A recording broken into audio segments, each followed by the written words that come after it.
O próximo grupo de comandos que nós veremos, pessoal, é composto aí pelo find, whereis, ls-usb e ls-hw. Então vamos aí conversar um pouquinho sobre cada um deles e a importância que eles têm aí na questão do concurso público.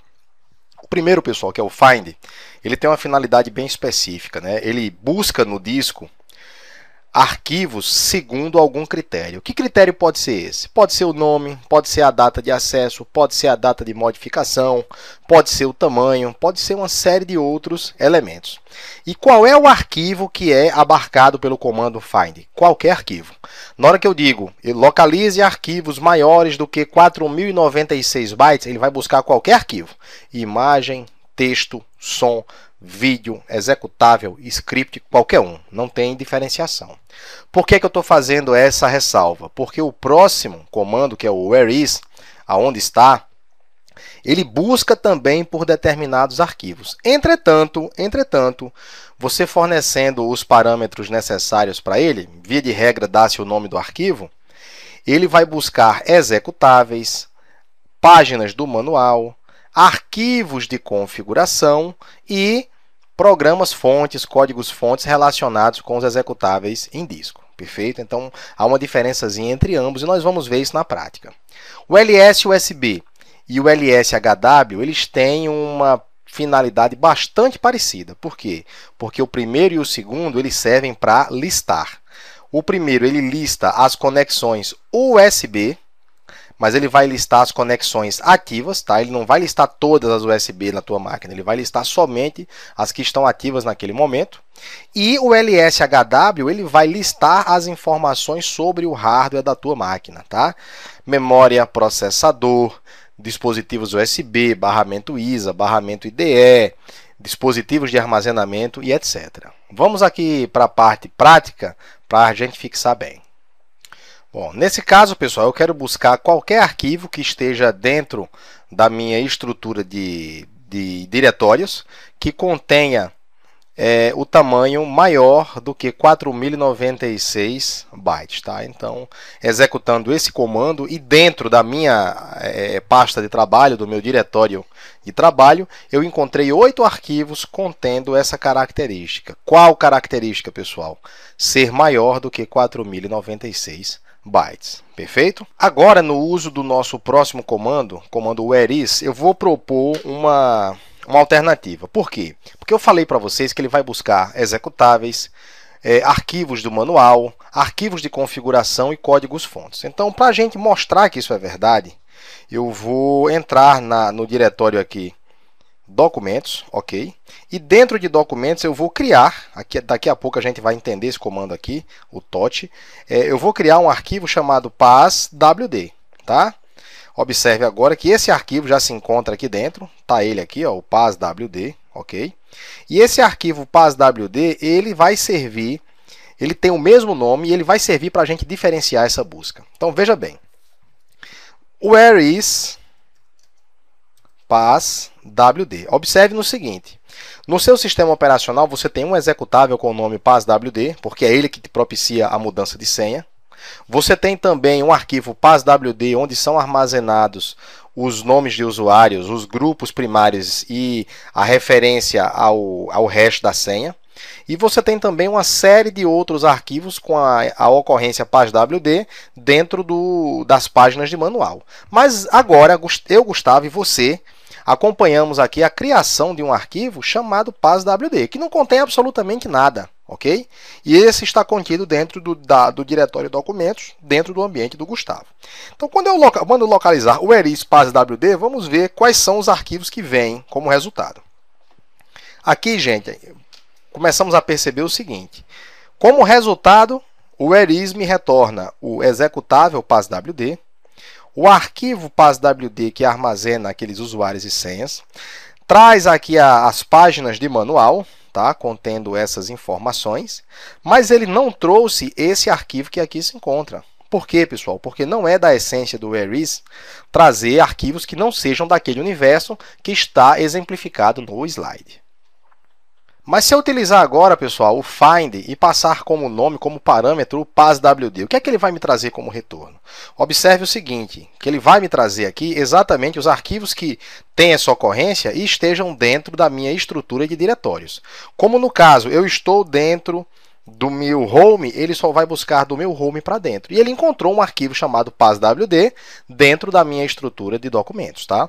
Por que é que ele não encontrou os outros, Gustavo, cujo nome é passwd? Porque ele procura, pessoal, do diretório que ele se encontra para níveis mais profundos. Se eu quiser procurar em outras regiões do disco, eu tenho que informar essa região aí, tá? Eu tenho que botar a barra para que ele interprete que a coisa tem que acontecer a partir da raiz, tá? Mas não vem ao caso a gente entrar nessa diferenciação. O interessante nesse momento é a gente perceber que uma coisa é você usar o whereis. O whereis ele busca em determinado rol de arquivos. Já o find não. Você passa os parâmetros e um find vai buscar qualquer arquivo que obedeça à especificação que você colocou. Seja tamanho, seja nome, data de acesso, data de modificação. Tá? Bom, o comando ls usb, pessoal, o comando ls usb, ele vai listar aquilo que a gente realmente viu, né? Que são as conexões ativas USB que tem na minha máquina, tranquilamente. E o LSHW, eu já vou colocar inclusive aqui um more, né, porque ele vai trazer tanta coisa que muito provavelmente não caberá em uma única página do nosso terminal, tá? Ele vai dar uma processadazinha leve no começo para reunir dados, ele vai coletar dados aqui em momento de execução. Então tá aí, ó.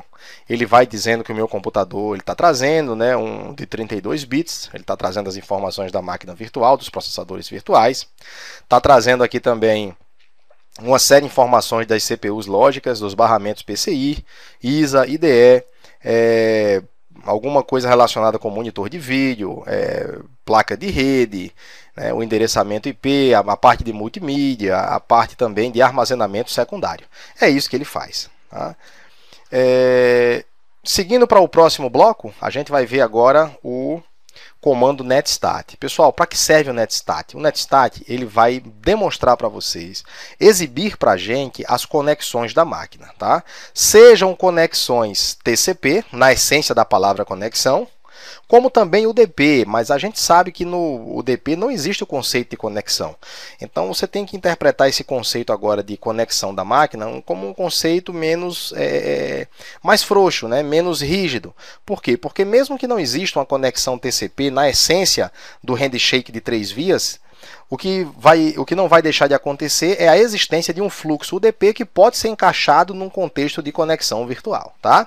Então você pode especificar, se você usar o parâmetro "-t", todas as TCP, o "-u", todas as UDP, A, aquelas que estão abertas, P, os processos, e R, você vai mostrar aí a tabela de roteamento. A título exemplificativo, nós vamos usar aqui o netstat de forma crua. Aqui ele. Então, netstat, pessoal, vamos dar aqui um morezinho para não perdermos nada, tá?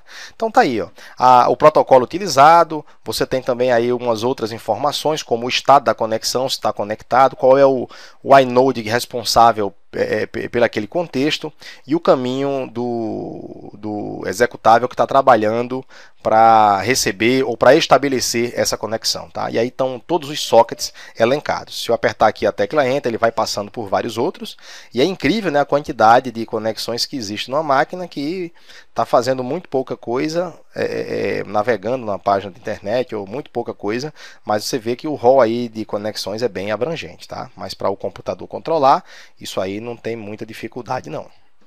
Bom, passado aí o netstat, pessoal, vamos aí ver os comandos file, lsoff e o ps3. O file, pessoal, ele identifica o tipo de arquivo. Por que é que ele tem que identificar o tipo de arquivo? Nós vimos que a extensão é algo meramente psicológico no ambiente Linux. Eu posso criar um arquivo tipo texto e colocar nele a extensão que eu quiser.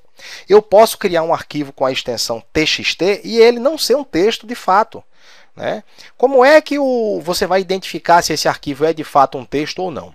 No cabeçalho do arquivo, ou seja, na parte interna do arquivo, existe um grupo de caracteres ali que identificam a natureza do arquivo. A gente chama aquilo de número mágico ou dados do cabeçalho do arquivo. O que esse file faz é fazer a leitura dessas informações e passar para você. Vamos ver na prática como é que isso funciona. O LS-OFF ele vai listar arquivos abertos e quais processos os abriu. Porque veja só, nem sempre no trabalho com a máquina será você, o usuário, que vai efetuar a abertura dos arquivos, tá? E a leitura do que está no seu interior. Muitos executáveis, muitos processos, muitos daemons, eles precisam de arquivos de configuração.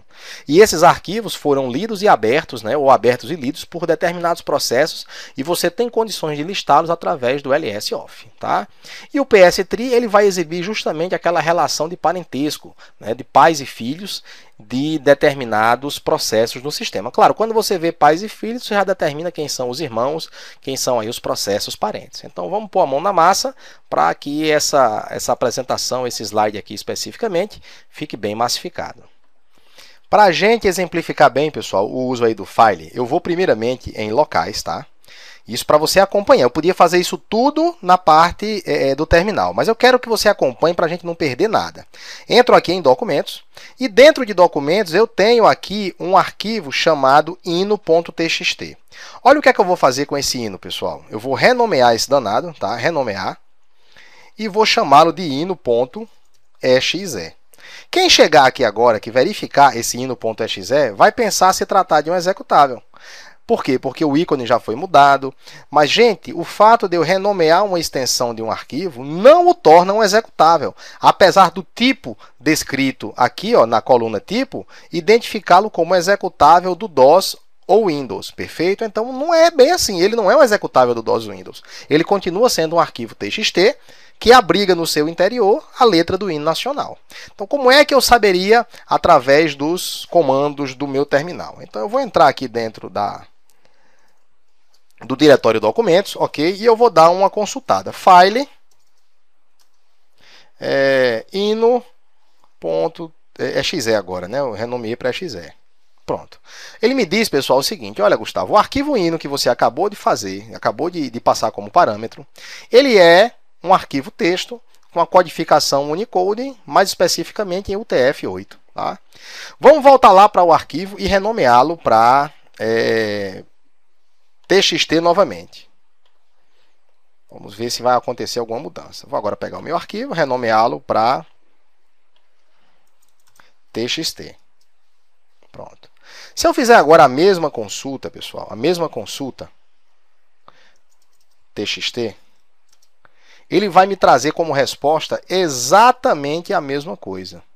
Por quê? Porque a lógica desse comando é não se basear no nome do arquivo, mas sim no número que está presente no cabeçalho, no número mágico do arquivo. Perfeito? Então, vocês observem aqui que os arquivos eles mostram aqui a nomeação, a antiga e a nova, mas a codificação interna não muda. Tá? Então, é como se você batesse um raio-x do arquivo, fosse ver a verdade sobre ele. O LS-OFF, pessoal, vai ser agora aqui, LS-OFF, deve ficar bem grande a página, eu vou dar até um more aqui antecipadamente. Pipe more, pronto. Então tá aí, ó, o comando, né, o processo, o PID do processo que está fazendo a manipulação, qual é o usuário, qual é o tipo do arquivo e outras informações relacionadas aí com o arquivo aberto e o respectivo processo que o fez. Tá? Isso é importante para você perceber alterações que estão sendo feitas no seu sistema operacional, no seu ambiente de trabalho, e você precisa relacionar qual processo e qual arquivo está sendo trabalhado. Tá? Além disso, pessoal, vamos ver aqui o PS-Tree. Okay? Vamos dar também aqui um morezinho, um less, aliás, para ele ficar indo e voltando. Então tá aqui, pessoal, ó. Eu tenho aqui os processos, tá, nesse primeiro nível aqui, e à medida que eu vou indentando esse material, eu vou vendo aqui quem é filho de quem, tá? Então eu observo o seguinte, vamos descer mais um pouquinho.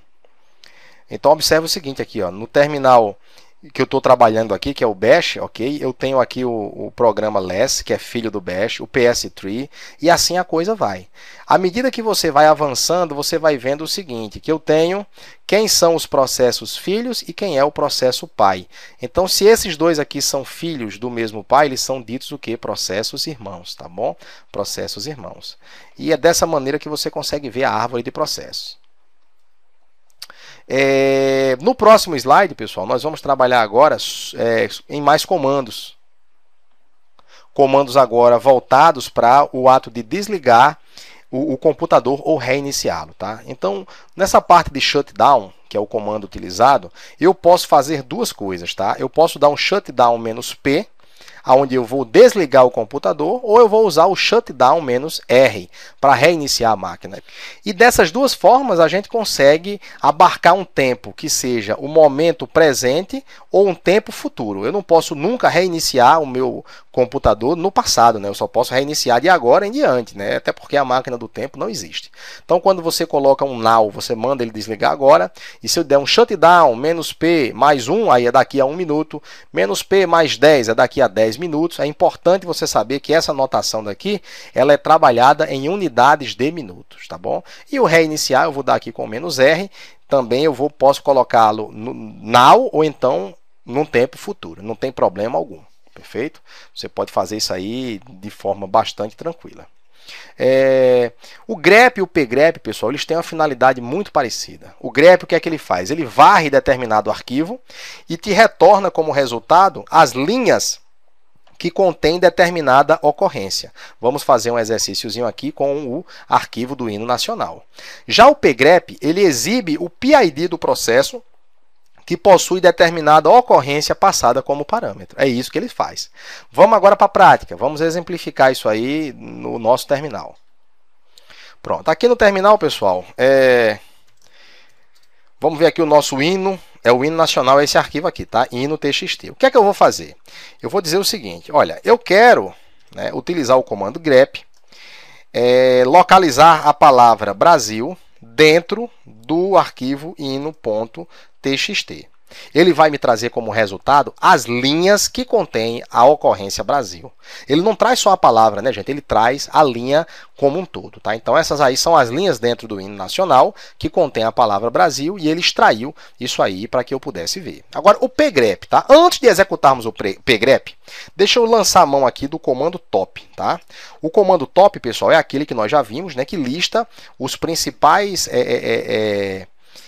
executáveis aí, consumidores de recursos do sistema e os nomes, os PIDs deles. Eu vou dar uma congelada nessa página só para a gente fechar o foco em cima de alguns deles.